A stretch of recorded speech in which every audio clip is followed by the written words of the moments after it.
The fluorescent lights of the shopping mall hummed with a constant, low-grade buzz that seemed to vibrate right through the floor.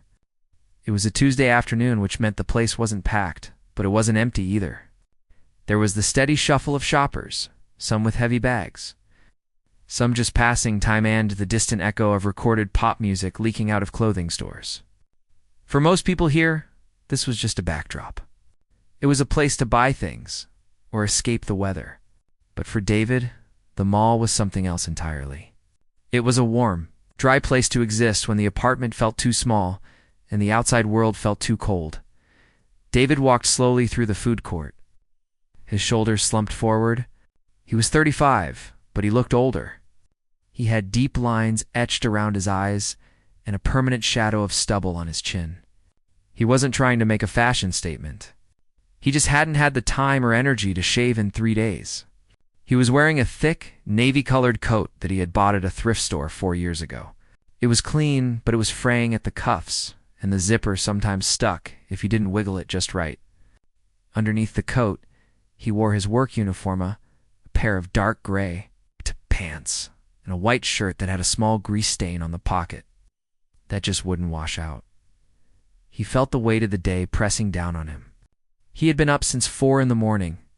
His shift at the warehouse started at 5, loading trucks with boxes that felt like they were filled with lead. Then he had rushed across town to pick up his daughter, Sophie, from school. They had a quick lunch sandwiches made with the ends of the bread loaf before he had to drop her off at the neighbor's apartment. The neighbor, Mrs. Gable, was a kind older woman who watched Sophie for a few dollars an hour. But David always felt guilty leaving her there. He hated the look in Sophie's eyes when he said goodbye. The way she tried to be brave and smile, even though he knew she wanted to be home. After dropping her off, David had come here. He had an hour to kill before his second shift, this one as a night janitor at an office building a few blocks away. Usually, he would just sit on a hard plastic bench and stare at the tiles on the floor, trying to let his mind go blank.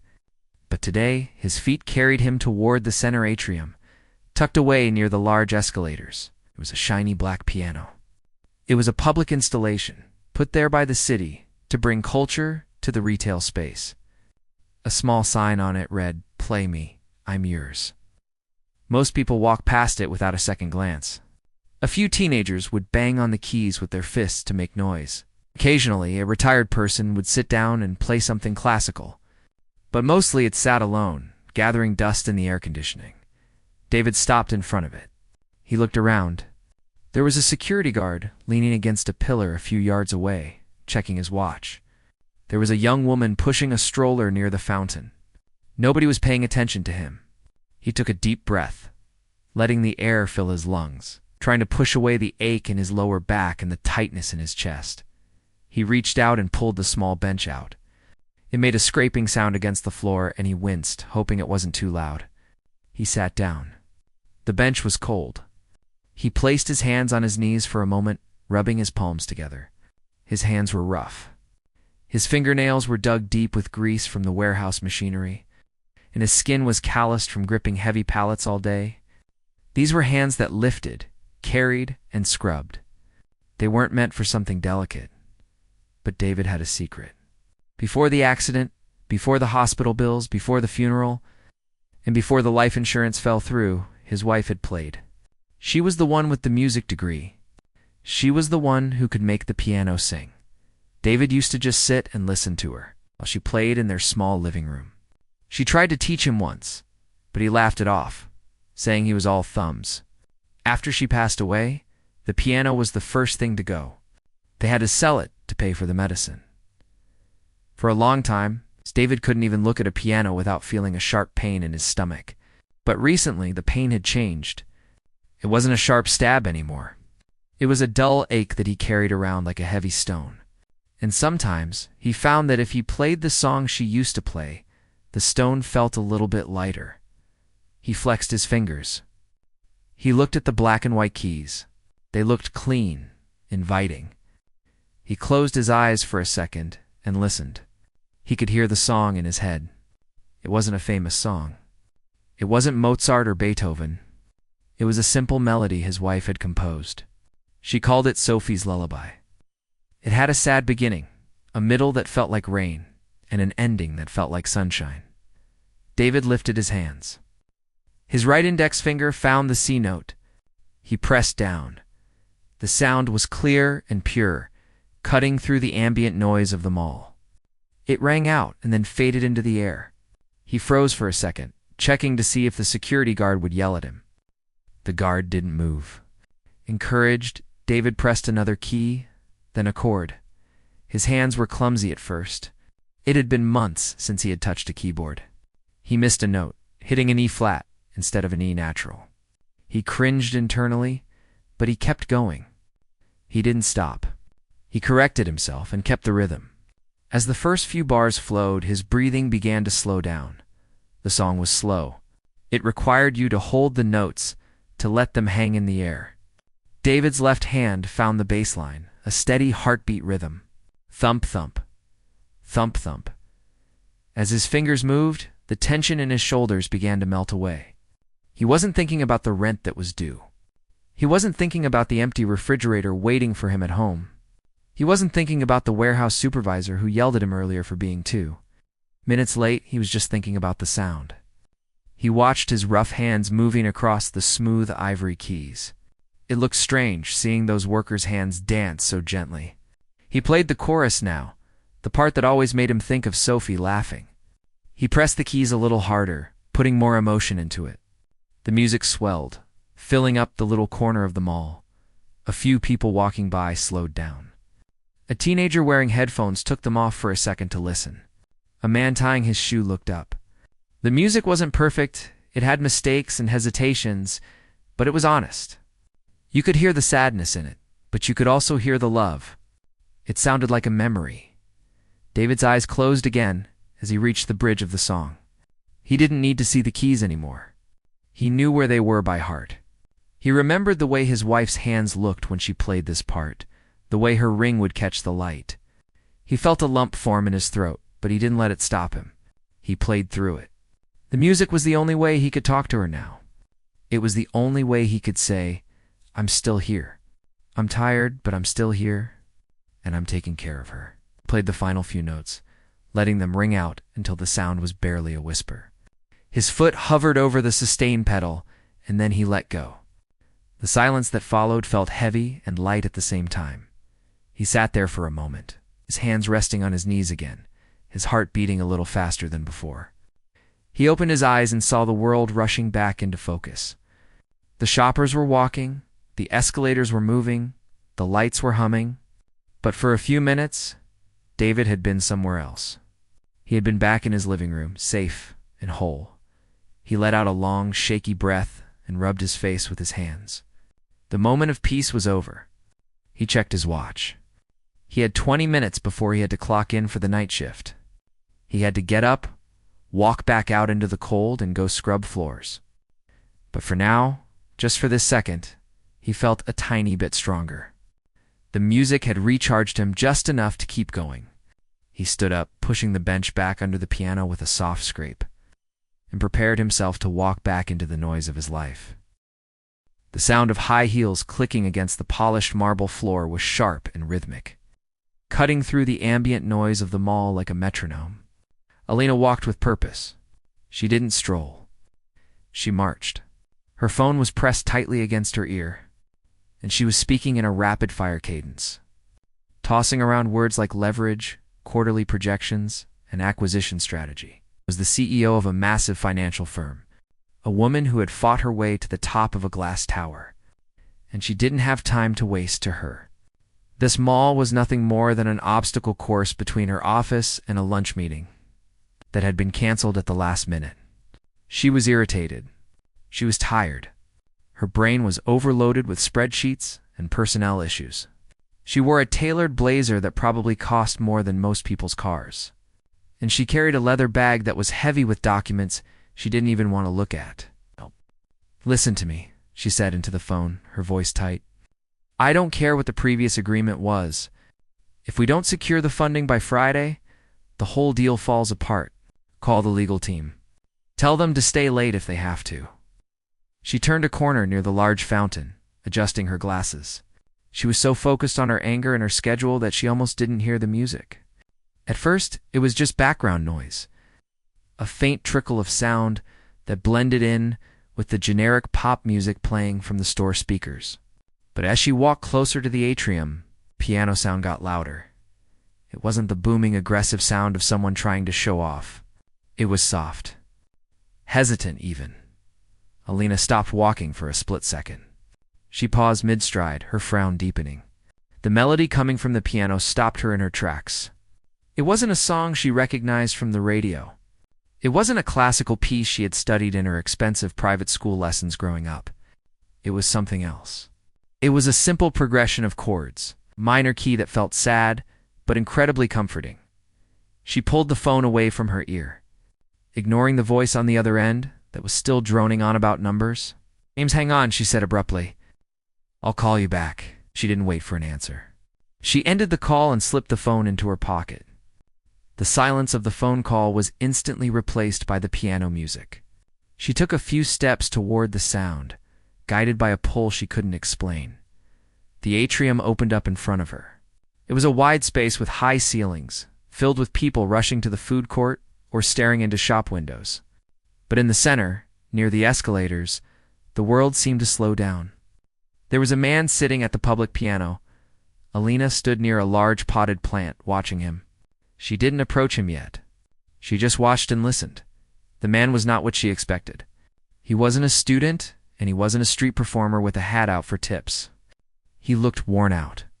He was wearing a heavy coat that looked like it had seen better days, and his posture was curved forward, as if he was protecting his chest from a blow. His hair was messy. He looked like someone who had been working outside all day, but his hands were moving across the keys with a strange kind of grace. It wasn't the flashy, technical grace of a concert pianist. It was a careful, gentle grace. He played each note like he was afraid it might break if he touched it too hard. As the melody continued, Lena felt a strange tightness in her own chest. The song was beautiful, but it was unfinished.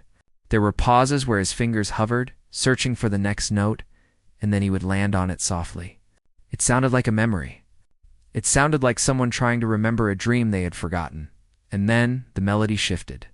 He played a specific sequence of notes, a rundown, a scale that ended on a suspended chord that hung in the air. Alina grabbed the handle of her bag tighter.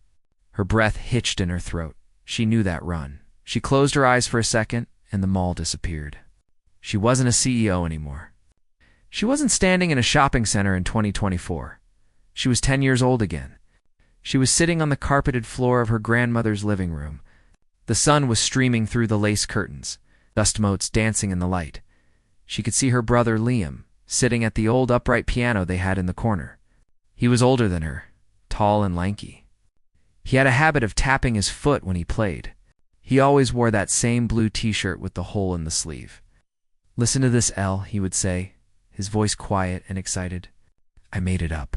He played that exact run. The notes cascaded down, just like the man at the mall was playing them now. It was a song Liam wrote. He never gave it a name.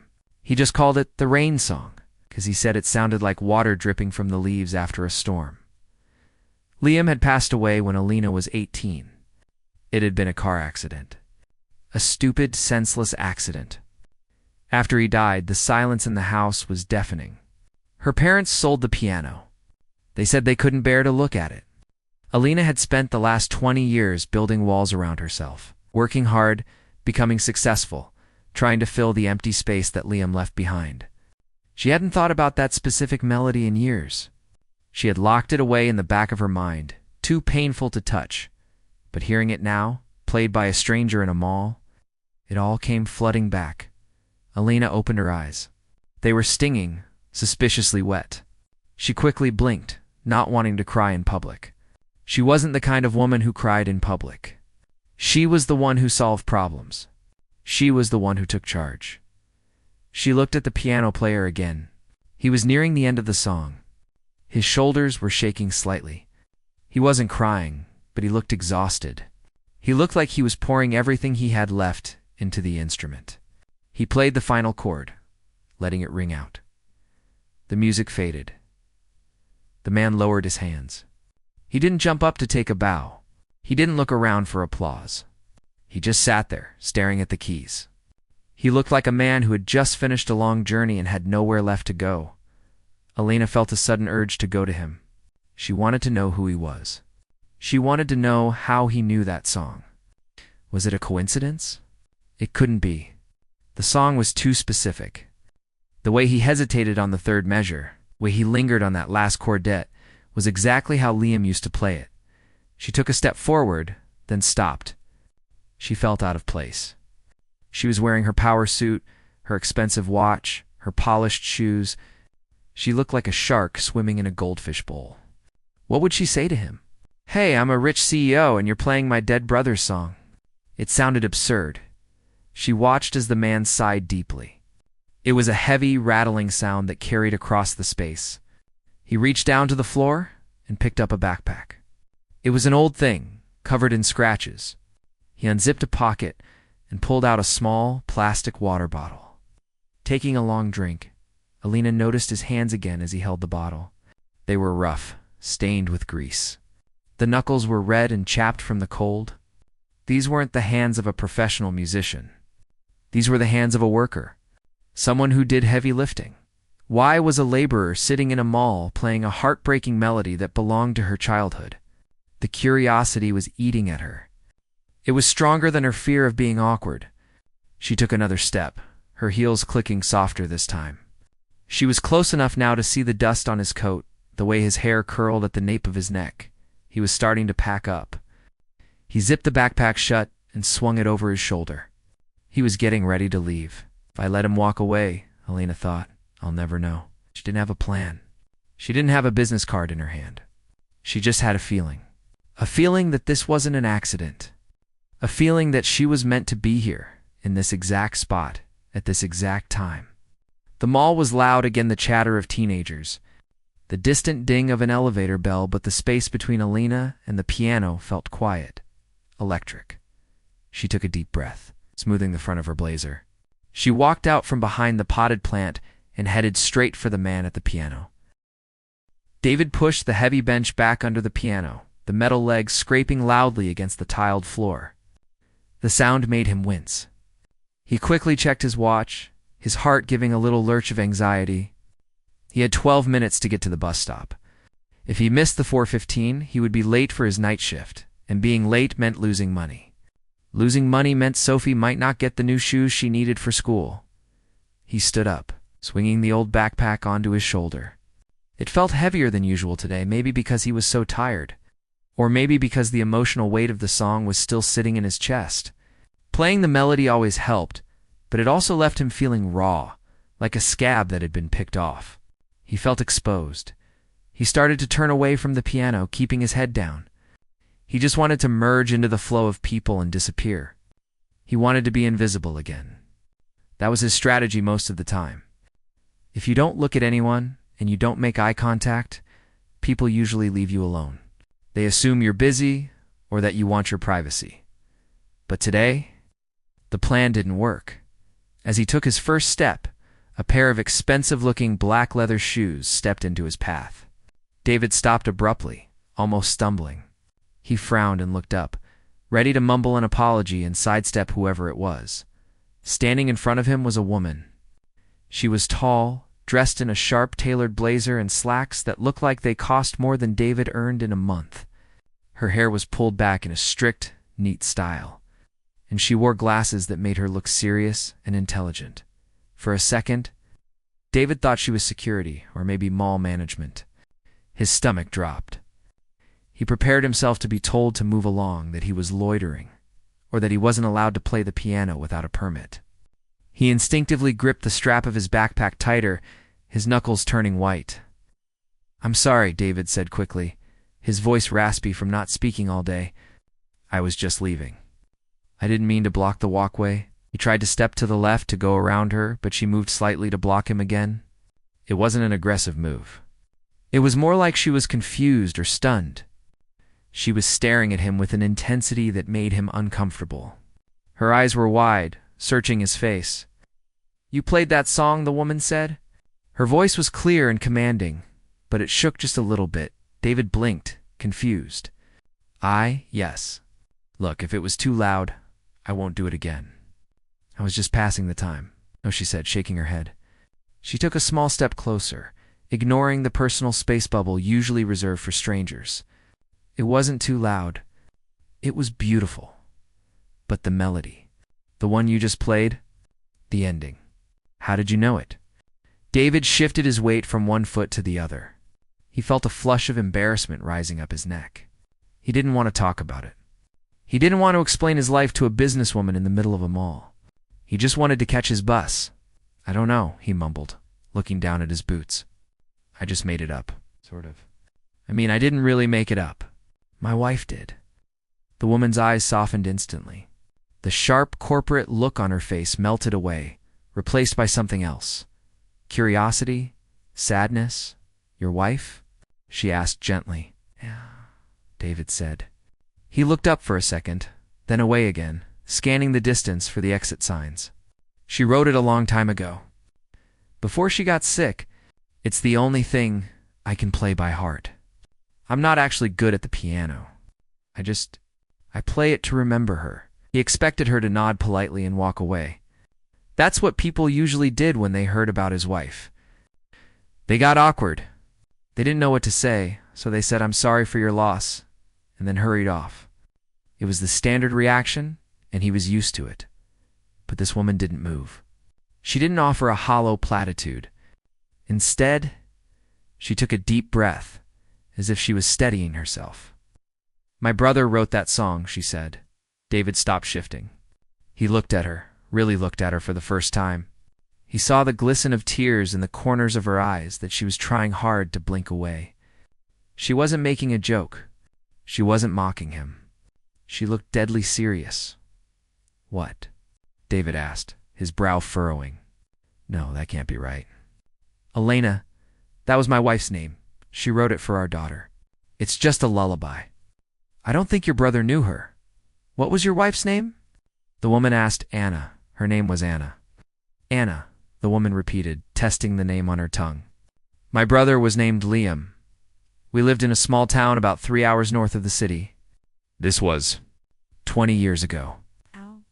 David shook his head slowly. Anna didn't know anyone named Liam. We grew up in the city. We never left. They stood there for a moment, the noise of the mall swirling around them. People walked by with bags, chatting about dinner and movies. Completely oblivious to the strange, heavy conversation happening between the man in the dirty coat and the CEO. The woman reached into her bag, but she didn't pull out a phone or a wallet. She pulled out a small, crumpled tissue and dabbed at her eyes. This is going to sound crazy, she said, letting out a short, disbelieving laugh. But I haven't heard that melody since the day Liam died. He played it exactly like you did. The pause in the middle, the way you hit the bass note, it was identical. David felt a chill run down his spine. It was a strange coincidence. It had to be. But the way she described it, the pause, the bass note, that was exactly how Anna played it. She always said the pause was for listening to the silence. Maybe they heard it somewhere, David suggested, though he didn't believe it. Maybe it's from a movie or something? No, the woman said firmly. Liam wrote it. He was obsessed with music. He wrote dozens of songs. He played them all the time. After he passed, my parents sold his piano. They sold everything. We never kept any of his sheet music. I thought that song was gone forever. I thought I would never hear it again. She looked at David, and her expression changed. She looked at his dirty coat, his worn-out boots, and his tired face. She noticed the stress etched around his mouth and the way his hands hung by his sides. Rough and scarred, she realized that while she had been in her high-rise office looking at spreadsheets, this man had been carrying a melody. He had been carrying a memory. And he was struggling. She could see it in the way he stood, the way he kept glancing at the exit. You play beautifully, she said, her voice dropping to a whisper. And you play with love. I could hear it. Thank you, David said, feeling a lump in his throat. He didn't know why, but this stranger's validation meant more to him than any applause he could have imagined. I play it for my daughter. She's 6. Sometimes she asks for it. I would give anything to hear my brother play one more time, she said softly, You gave me that gift today, even if it was just for a few minutes." She took a deep breath and seemed to compose herself. She straightened her blazer, wiping the moisture from her face. The CEO persona was coming back, but it was different now. It was warmer, less guarded. "I have to go," David said, checking his watch again. Panic flared up. "My bus. I'm going to be late." "Wait," she said. She reached into her pocket. David braced himself, thinking she was going to hand him money. He had taken money before when he was desperate, and he would take it again if he had to, but he hated the feeling of it. He didn't want her charity, but instead of pulling out cash, she pulled out a sleek business card holder. She flipped it open and took out a card. It was heavy cardstock, white with elegant black lettering. There was a name and a logo and a cell phone number. "I'm not usually this forward," she said, handing the card to him. "But if you ever want to play somewhere other than a mall, or if you need anything, real help." David looked at the card. It was a name he didn't recognize, followed by Chief Executive Officer. "I can't pay you back," David said honestly. "I'm just a janitor. I'm not a musician. Music isn't about being a professional," she said, looking him in the eye. "It's about the soul. You have a story, David. That song is part of a story. I think maybe our stories are connected in a way we don't understand yet." David took the card. It felt stiff and expensive in his rough hand. He asked, "You don't know me." "I heard my brother today," she said simply. And for the first time in a long time, the loneliness stopped. "That's worth more than anything." David didn't know what to say. He nodded, awkwardly tucking the card into his shirt pocket, right against his chest. "Thank you," he whispered. "Go catch your bus," she said, a small, genuine smile appearing on her face for the first time. "But keep that card, please." David turned and walked away quickly. He walked toward the glass doors of the mall exit, his heart pounding in his chest. As he stepped out into the cold afternoon air, the wind hitting his face, he touched his shirt pocket. He could feel the edge of the card against his ribs. He didn't know if anything would come of it. Maybe it was just a strange moment in time that would fade away. But for the first time in a long time, he felt like he wasn't completely alone. He felt like he had been heard. And as he ran toward the bus stop, just managing to jump through the closing doors as the bus hissed to a halt, he realized he wasn't just carrying a memory anymore. He was carrying a little bit of hope. The ride on the bus was bumpy and loud, filled with the sound of rattling windows and people chatting on their phones. Usually, David would put his headphones on and stare out the window, watching the city blur into gray streaks, counting the minutes until he could just sleep. But today, he couldn't focus on the passing scenery. He sat near the back, his hand pressed against his chest pocket. He could feel the stiff, rectangular card sitting there. It felt warm against his skin, even through his shirt. Every time the bus hit a pothole, he felt it dig into his ribs. A sharp reminder that something impossible had happened an hour ago. He pulled the card out and looked at it again. Even though he had already memorized the words, Asterisk Alina Rostova, Chief Executive Officer, Apex Financial. Asterisk, the paper was thick and creamy, with gold lettering that caught the dim light of the bus. It looked like something from a different world. It looked like a prop from a movie about rich people. David turned the card over in his fingers. His hands were still stained with a little grease from the morning shift at the warehouse, and the contrast between his dirty fingernails and the pristine white card made him feel uncomfortable. He almost laughed out loud. What was he supposed to do with this? Call her? Say what? Hey, remember the guy in the dirty coat? I need help. He had been surviving on his own for 2 years. He was proud of that. He paid his bills, even if it meant eating nothing but oatmeal for a week sometimes. He kept a roof over Sophie's head. Asking for help felt like admitting defeat. It felt like he was failing Anna. But then he closed his eyes, and he remembered the look on Elena's face. It wasn't pity. He knew what pity looked like. He saw it in the eyes of the caseworkers, the neighbors who dropped off old clothes, the people at the grocery store who watched him count out coupons. Pity looked down on you. Alina hadn't looked down. She had looked at him like he was a lifeline. She had looked at him like he had given her a piece of her brother back. And when she said the loneliness had stopped, David felt a strange tug in his own chest. He knew that feeling. He played the piano to stop the loneliness. If she felt that too, maybe they weren't so different after all. He got off the bus at his stop. The wind was picking up, cutting right through his thin coat.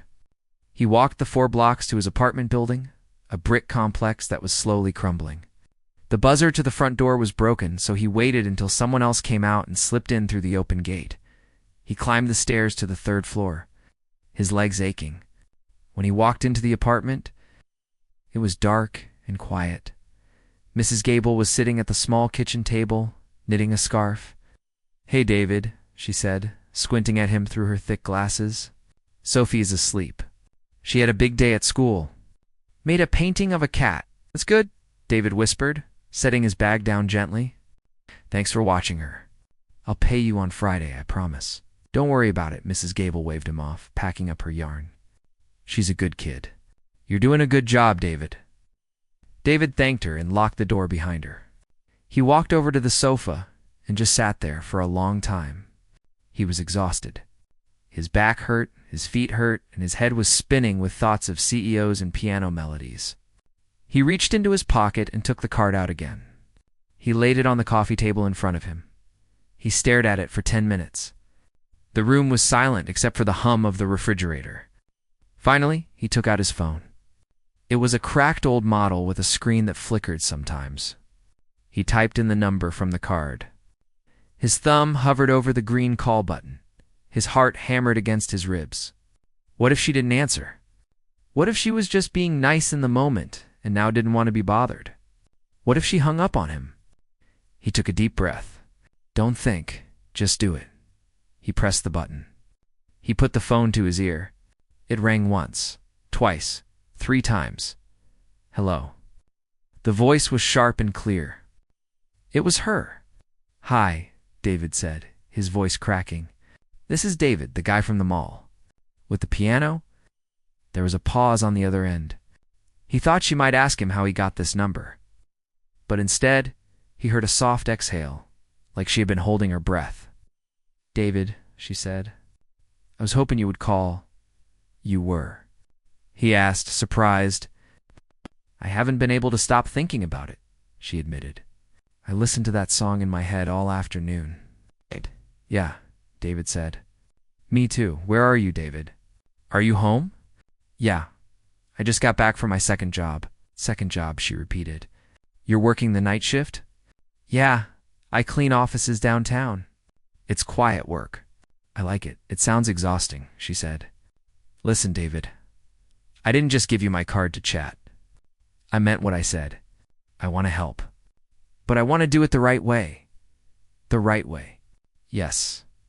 I'm not a charity case, and I don't want to treat you like one. I run a company. We have a maintenance team. They handle the building, the cleaning, the repairs. My head of maintenance just retired last week. We haven't found a replacement yet." David frowned. He wasn't sure where this was going. "Okay, the shift we need is during the day," Elena continued. 7 to 3. It pays 40% more than minimum wage. It has full benefits, health insurance, dental, a 401k, and my company has a policy that allows parents to leave early for school pickups if they make up the hours later. No questions asked. David's breath hitched. Day shift. Health insurance. Being home for Sophie. It sounded like a dream. It sounded like a life he didn't think existed for people like him. "Why?" he asked, his voice barely a whisper. "Why would you offer that to me? You don't know if I'm a good worker? You don't know anything about me?" "I know you have discipline," Elena said firmly. "Anyone who works to manual jobs and takes care of a child has discipline. I know you have character. I could hear it in your music. And frankly, David, I'm a good judge of people. It's how I got to where I am." "I don't know what to say," David stammered. "This is too much." "It's not too much," she said. "It's a job. You would have to work hard. My standards are high, but I think you can meet them." David looked around his dark apartment. He looked at the peeling paint on the walls and the secondhand furniture. He thought about Sophie walking home from school in the dark or eating dinner alone at the neighbor's house. He thought about the panic he felt every time the heating bill came in the mail. "Okay," David said, his voice trembling. "I'll try. I'll do my best." "I know you will," Elena said. "Can you come in tomorrow morning? 9 o'clock? My office is on the 40th floor of the Apex Tower. I'll be there," he promised. "Good night, David. Good night, Elena." He hung up the phone. The room was still dark, but it didn't feel as heavy as before. He sat there for a minute, letting the reality of the conversation sink in. He was terrified. He was terrified of walking into that fancy building, of wearing a suit, of talking to people who went to college and owned stocks, but he was also hopeful. He stood up and walked quietly to Sophie's room. He pushed the door open, just a crack. The nightlight cast a soft glow over her bed. She was curled up under the blankets, clutching her stuffed bear. Her breathing was slow and steady. He walked over and kissed her forehead gently. She stirred in her sleep but didn't wake up.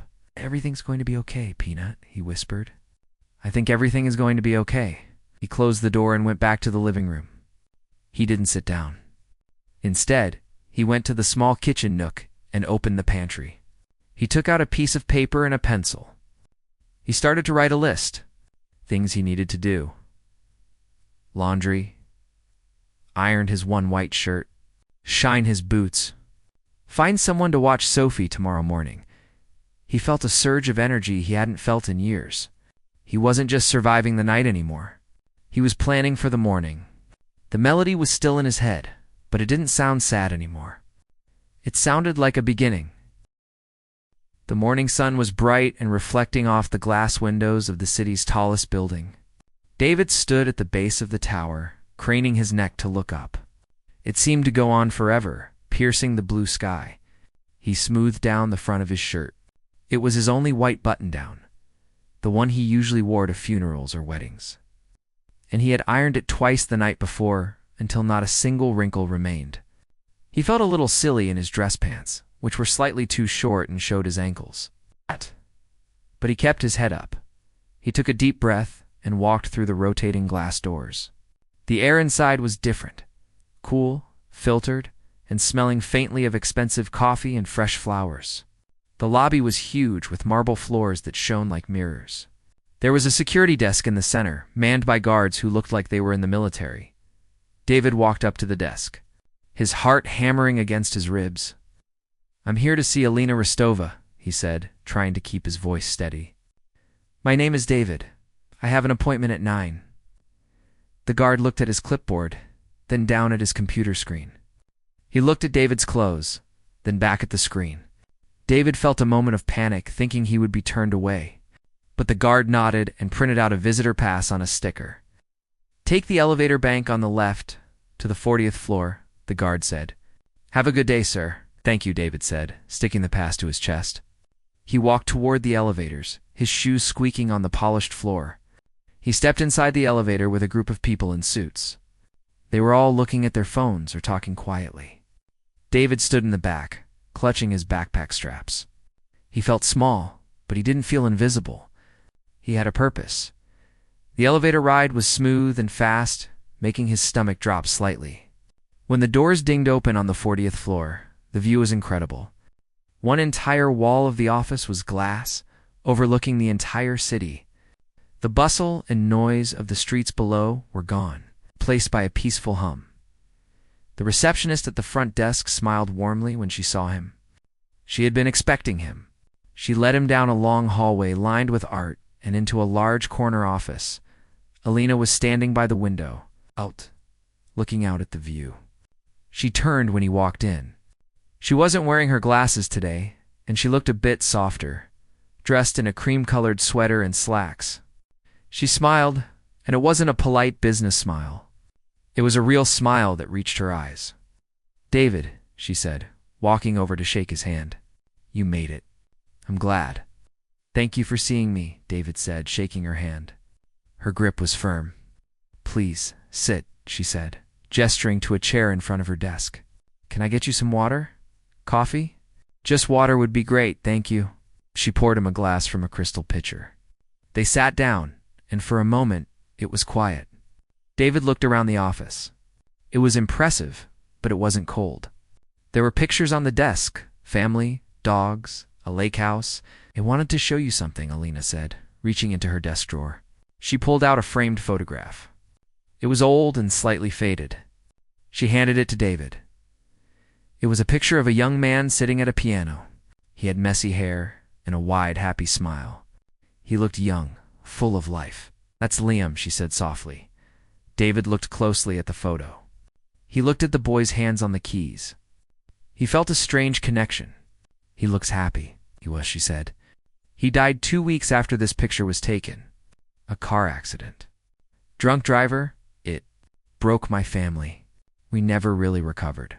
"I'm so sorry," David said. "I know what that feels like. To have the world just stop," she nodded. "I thought I was the only one. But then I heard you play. And I realized that grief isn't something we have to carry alone. It's a bridge between people." She leaned forward. "I didn't bring you here just for the maintenance job. David, I want you to have it because you need it and because you're a hard worker. But I also have another request. Next month, my company is hosting a charity gala. We raise money for music education in schools. I usually have boring speeches and hired bands." She paused. "I would like you to play. I want you to play that song. I want the people in that room to hear what real music sounds like. The kind that comes from the heart." David stared at her. He felt a flush of anxiety rise in his chest. "Me? Play at a gala? With all those rich people? I can't do that. I'm not a performer." "Music isn't about performing, David. It's about sharing," Alina said gently.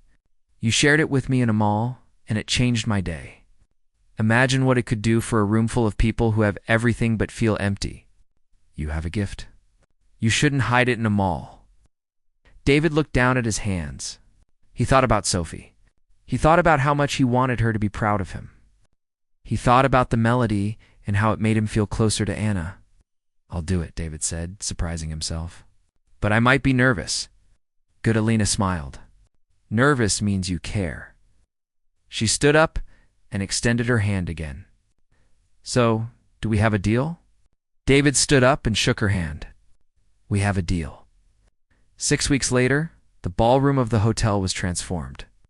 There were chandeliers hanging from the ceiling, tables draped in white silk, and people dressed in tuxedos and expensive gowns. It was a world David had never seen before, let alone been a part of. He stood backstage, peeking through the heavy velvet curtain. His hands were shaking.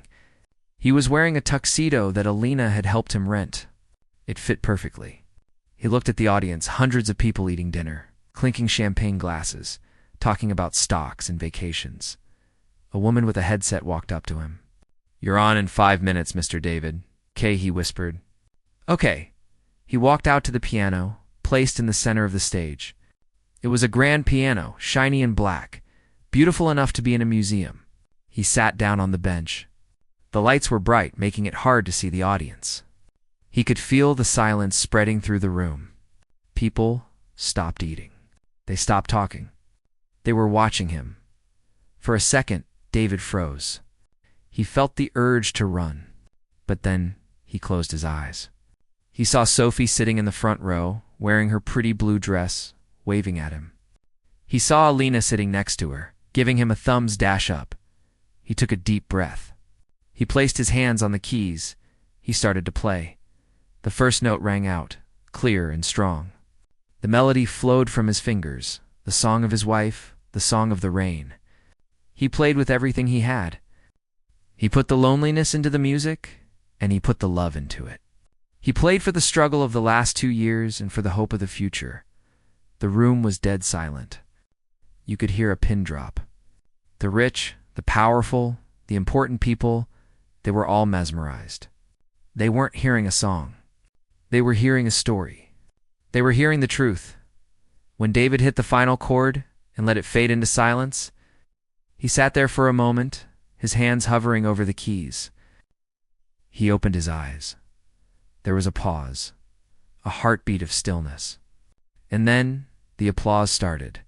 It wasn't just polite clapping. It was a roar. People stood up.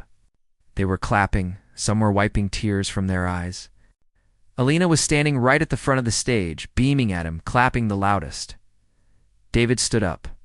He bowed awkwardly. He looked over and saw Sophie jumping up and down, cheering for him. He smiled. It wasn't a tired smile anymore. It was a real, genuine smile. After the gala, the party moved to the lobby. David was holding a glass of apple juice, surrounded by people who wanted to tell him how beautiful his playing was. He felt overwhelmed, but in a good way. Alina walked over to him, carrying Sophie, who was half asleep on her shoulder. "You were amazing," Alina said, squeezing his arm. "I told you. You have a gift." "Thank you," David said, looking at his sleeping daughter. "For everything. The job, the suit, this." "Don't thank me," Alina said. "We made a deal. You keep playing, and I'll keep listening. And you have a job on Monday morning?" "Day shift." David looked out the doors of the hotel. It was late, and the city was quiet. The cold wind was blowing outside, but David didn't feel cold. He felt warm. He had his daughter. He had a job that gave him dignity and hope. He had a new friend who understood his pain. And he still had the music. The melody that used to make him sad had brought him here. It had opened a door he thought was locked forever. He realized then that life wasn't about avoiding the hard parts. It was about playing through them, finding the beauty in the sad notes, and waiting for the song to resolve. He took Sophie from Alina gently. She snuggled into his neck, smelling like hairspray and happiness. "Let's go home, Peanut," David whispered. They walked out of the hotel together. David walked a little taller, his shoes hitting the pavement with a steady rhythm. The city was bright and loud around them, full of challenges and noise. But David had his own song now, a song of survival and new beginnings, and he was ready to play whatever came next.